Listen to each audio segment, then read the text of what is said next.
valued and loved. Encourage possibility, transformation and creativity. Promote compassion and belonging in our students and communities. Build a society in which we celebrate the diversity of humanity. Help every human reach an even fuller version of their potential. We also teach because we are hopeful and intent on living a life that aligns with our values. We teach because, although changing systems and communities can be daunting and seemingly impossible, we believe change begins with us. And above all else, we teach from a place of love. Teaching is hard. Practicing love and compassion in education isn't always easy, and we are not pretending to sugarcoat the daily realities of a teacher. We know that educators are tasked with immeasurable work and incredibly challenging situations. You must be both generalists and specialists and be prepared to teach reading, writing, arithmetic, a variety of content areas, life skills, communication and collaboration skills, socio-emotional skills, and remedial skills.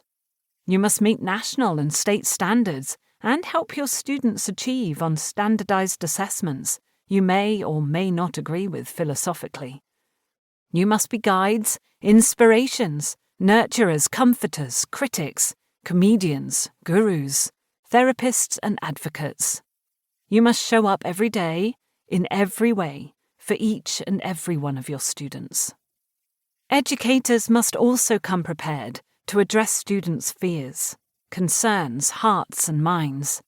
In recent years, educators have arrived at school, heartbroken themselves, to talk to their students about mass shootings at Parkland High School, a Pittsburgh synagogue, an Orlando nightclub, and a church in Charleston. Educators have shown up to discuss national movements and traumas connected to #Black Lives Matter and #MeToo. And educators have shown up to listen to and support students dealing with community and personal issues. A bomb threat at the local high school, a young boy who lost his mother to breast cancer, or a student bullied for her transgender identity.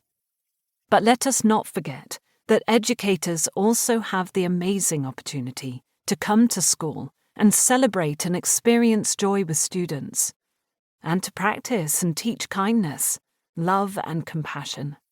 Educators such as you are there to give a student a hug after her first typed communication on her iPad, and share a goofy dance with students at graduation. Educators such as you take a moment to help a student understand her anger and let her know they are there to support her no matter what.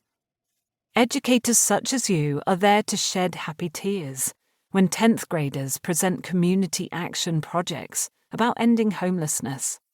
And you are there to show students how to spread kindness and gratitude to one another at the end of a hard day, or a wonderful day.